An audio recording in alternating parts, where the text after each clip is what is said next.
It's official, guys. I am a weed head. What's going on with you guys? The TheCaliEffect, king of games here. And as you guys know, it is Update Monday. In this particular portion of the video, I update you guys about my rheumatoid arthritis. So if you guys are suffering or know someone that is suffering, hopefully this gives you some insight. I also think that this is a pretty cool way for me to connect with you guys, give you some information about the TheCaliEffect, king of games. But if this is what you're not trying to see, I understand. You can just skip forward. So last week, unfortunately, we were only able to hit the gym twice. I had some pretty bad flare-ups that prevented me from lifting weights. But it's actually okay. Not only did Sabrina's girlfriend give me some weed, this is not really a psychoactive thing. It's really just lotion. But one thing Sabrina's baby boo did tell me about is that this is actually really good for inflammation, and we trying it.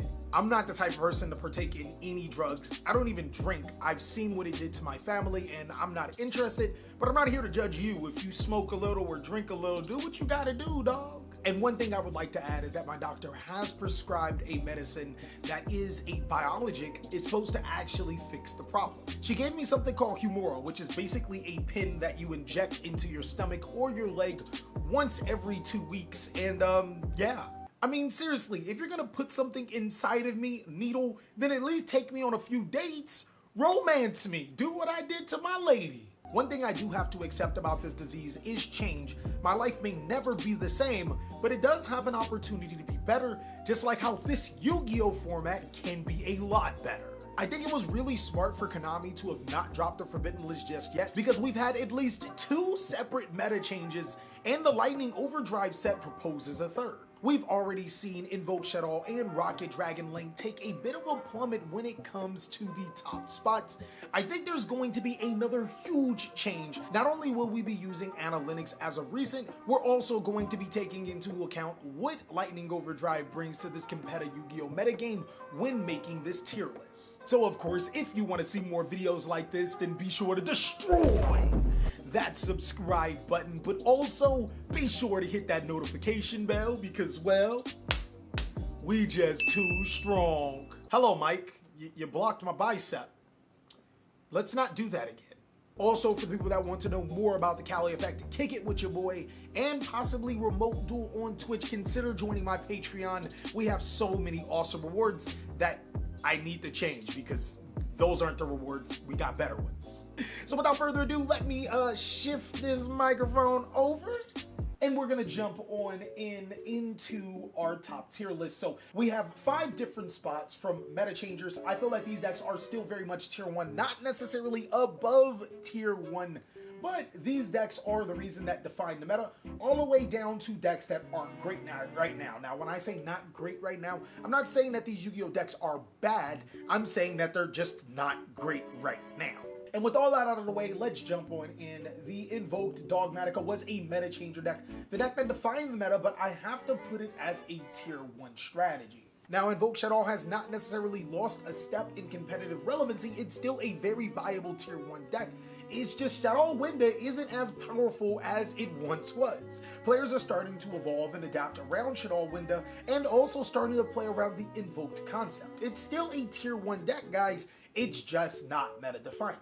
Altergeist, I actually have to put in a really solid tier 2 spot. We've seen so many Altergeist decks that have topped and proven themselves time after time again to be very viable strategies. Altergeist Multi-Faker plus Silquidos and all those trap cards are starting to run Yu-Gi-Oh a little bit more now than before, and I think it's a good thing because it means that Derp Shadow Winda isn't the end-all be-all against a deck that doesn't really special summon too much. Unfortunately, a strategy that I think is not great right now is the Buster Lock strategy. This strategy is actually pretty decent against all combo decks, but really shines when Rocket Dragon Link is the most defining deck of the format, and that's currently what it is right now. Cyber Dragon, I'd have to move to that rogue status. I think I put it at tier 2 before, but I think Cyber Dragon is a solid rogue deck. The reason why I say Cyber Dragon is a solid rogue deck is because one of the better decks that can play Droll and Lockbird. If you guys have seen my deck profile video, you can see all of the sauce about Cyber Dragon, and then there's still strategies that just can't deal with Red Eyes Dark Dragoon.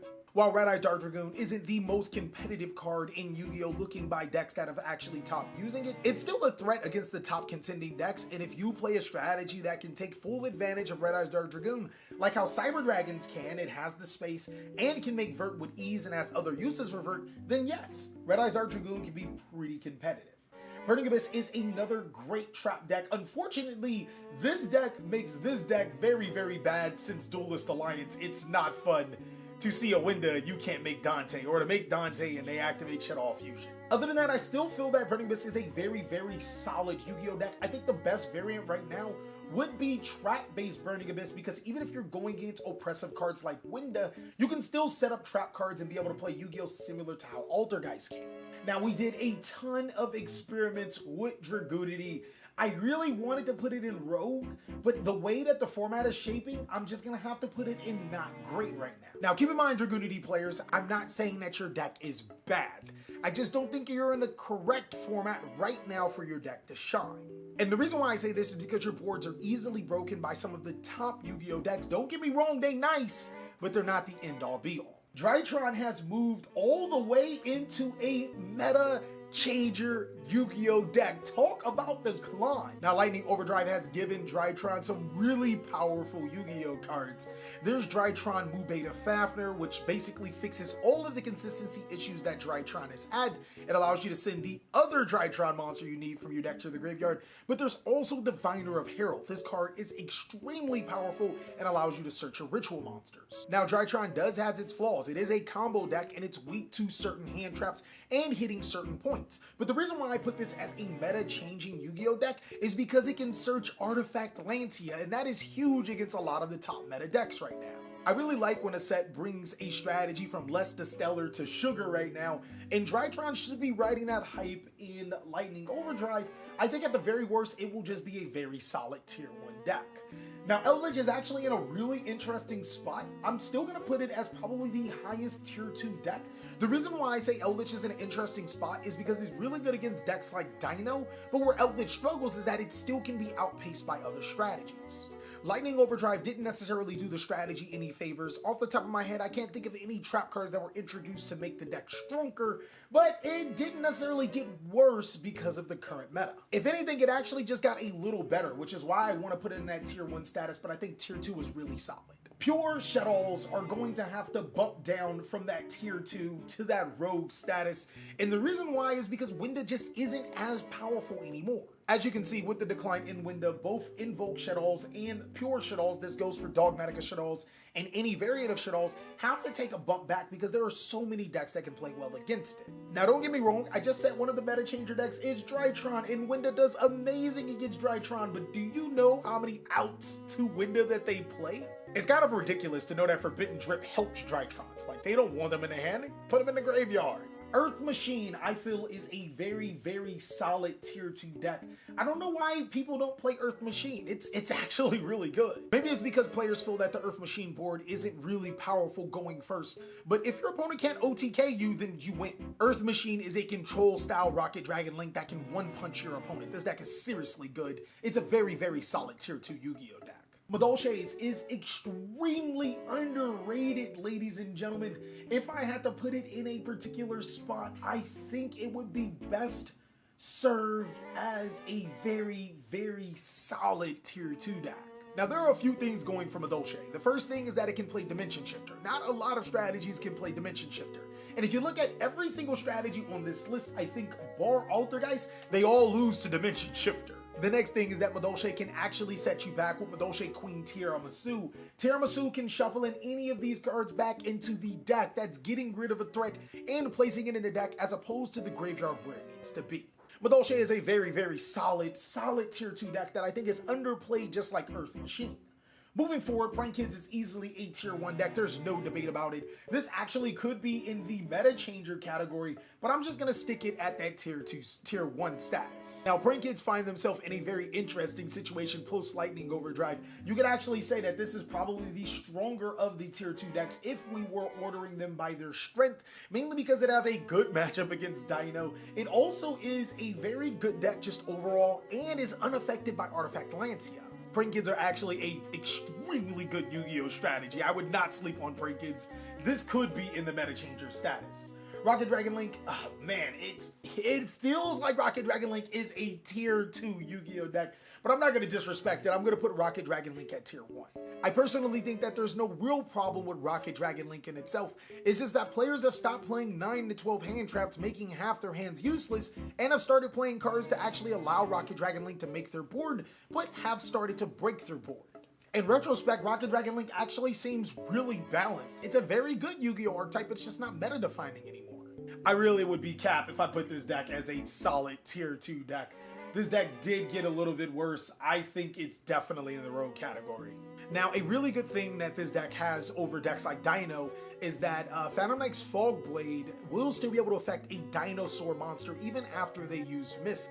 And the reason why is because Phantom Knight's Fog Blade is an activated trap card, but it is a continuous trap card that is always applying its effect. So you can use Fog Blade on your opponent's Soul Eating Raptors, that can stop. But the problem with that is if they have Lost World up, then there it is. One thing I want to note is I really don't want you guys to look at rogue strategies and think that they're necessarily bad. Rogue strategies are still really good and have proven themselves to top over the span of this format, and that's what makes this as one of the best formats in Yu-Gi-Oh! In my humble opinion. We already know the Salomon Crate is a meta changer deck. Anytime you see Salad Boys, you gotta respect them. I'm just playing with you guys. We all wish Salomon Crate's a solid rogue Yu-Gi-Oh! Deck. It does have a lot of problems right now that it'll just completely lose to. But the good thing about Salomon Crate is that Artifact Lancea is going to be becoming a booming card in popularity. And yeah, Salomon Crate kind of doesn't care. Another thing to note about Salomon Crate is that Link monsters cannot be flipped face down, so that's pretty good against dinos. We're going to put Sky Striker as another rogue strategy, really good at being able to activate Mystic Mine and attack with Hayate, but other than that, it's not really doing that much. And rightfully so. I think I hyped the living daylights out of Thunder Dragon by putting it in tier 2 in our last video, but I'm going to go ahead and put it as another rogue strategy. Thunder Dragon actually has all of the means to be able to break an opponent's board fairly efficiently. It also can set up some pretty decent boards. Also, Archnemesis Skados is not something that I'm backing down from. It's a very powerful Yu-Gi-Oh card. The problem with Thunder Dragons? There's that occasional dead hand that happens there, and then there's also the fact that this deck has been nerfed to the ground. That also hurts a little bit. Regardless, Thunder Dragon are a very, very solid deck all the way up to the local levels. I think it can actually win a few. And even at the higher level events, I would not be surprised if Thunder Dragon topped a few. Moving on, Tri-Brigade is a meta changer Yu-Gi-Oh deck. This is hands down a meta changer Yu-Gi-Oh deck, guys. Even before Lightning Overdrive, Tri-Brigade 2 was the meta deck. It actually has 1 card outs to window. It allows you to summon BBW monsters to your side of the field. I personally don't think that the Barrier Statue combo is that good, but the deck still has so many options. Hear me out, Yu-Gi-Oh players. The deck has 2 Foolish Burials, and everything in the Tri-Brigade strategy is a Zodiac card. You just summon extra deck monsters for free. Also, the deck has a blowout trap card that can now be searched in Lightning Overdrive with Tri-Brigade Revolt. Give this strategy its respect. It is a top contending Yu-Gi-Oh deck, like I've been telling you guys for the past, for some time. Next, Dino is going to wrap up the meta changer Yu-Gi-Oh decks, and there's a really interesting interaction between these 3 decks. So Dinos actually have an excellent matchup against Tri-Brigade. Ultimate Conductor Tyranno can literally flip their boards face down. If they're playing Barrier Statue, that's okay. Dinos actually play some of those going second cards, and Cypher Gear Gamma is a great card or a great answer to some more. Tri-Brigade, in turn, actually has a really good matchup against all of these decks. Tri-Brigade is completely just bonkers right now. It's a very powerful Yu-Gi-Oh deck that could hold its own against these 2 decks, but actually is just good against any other Yu-Gi-Oh deck. And Drytron can search that Artifact Lancea, something that both of these decks both cry to. So there you have it. That's what I think the meta is going to evolve into post-Lightning Overdrive. Not saying that these bottom 3 tier decks cannot get into the mix, or even these tier 2 or rogue decks can't get into the mix, but I think we're going to be seeing a lot of Drytron, a lot of Tri-Brigade, and a lot of Dino. Moving forward, Virtual World is a solid, very solid tier 1 deck. People just sleep on this strategy. It's really good. The crazy thing about this is that Shin does really hit almost like every single one of these strategies extremely hard. In post turn 1, Virtual World has probably the best grind game out of a good amount of these decks. Zodiac is a extremely solid tier 2 deck. Being able to make free Zeuses is a thing, And I also have to put Subterror at... Oh, actually, no, we're going to put Subterror at tier 2. Now, I did make a locals video of me playing Subterror. It was extremely fun, but one thing I want to point out is that there was a lot of breaks. The cool thing about Subterror is that players just don't know is that it actually got some secret support in Lightning Overdrive. I strongly feel like this is a card that you guys should buy before it skyrockets in price, but I can't reveal the card just yet. I promised I'd tell my Patreons first. All I can tell you is that the Dragoon route for Subterror is not great, and this new route from the new set is really, really busted. Moving forward, Black Wings were put here just because of a joke. To be honest with you guys, I'm gonna be so fair with you. I don't even think it's just not great right now. It's just not great. I'm sorry, Crow. It feels like I've been picking on you for some time, but Black Wings aren't great. And now that we are done with our standard tier list, we have 3 strategies that have received some pretty good support inside of the Lightning Overdrive set. How will these strategies stack up on this current tier list? I personally think that Paleozoic will be a great rogue strategy right now. You could probably even put it at the lowest to tier 2. And the reason why I say this is because dinos don't do too well against back row heavy decks. Tri-Brigade, it can fight against back row heavy decks. It has some really good outs to it, but it prefers against those really heavy combo heavy decks. And Drytron, I mean, it can negate the trap cards if you don't have Strike. With all that in mind, Paleozoic does get a new card in Camp Roaster inside of the Lightning Overdrive set, and that allows you to actually fight against other back row heavy decks while setting your Paleozoic cards to your side of the field. I think that Plunder Patrol will, at the end of the day, you guys won't believe it, I think it'll be a solid tier 1 deck, seriously. Now, of course, this is off of speculation, but Plunder Patrol actually seemed really solid, and hear me out, guys. This plays fire Yu-Gi-Oh cards, this plays fire Yu-Gi-Oh cards, this plays fire Yu-Gi-Oh cards, and you know, Ash Blossom is a Yu-Gi-Oh card. Coincidentally, all of these archetypes also play dark Yu-Gi-Oh cards. Plunder Patrol's best extra deck Yu-Gi-Oh cards is a fire and a dark, and that are looking kind of nice for it. And seeing that Yu-Gi-Oh has slowed down compared to when Plunder Patrol was introduced, this deck can actually play a really well grind game. Sea Guide is really good. So all my Plunder Patrol players, stand up. I know you guys are looking for the booty. This is probably one of the best times for Plunder Patrol players to make an impact on this format. I'm really excited to see what you guys have to offer.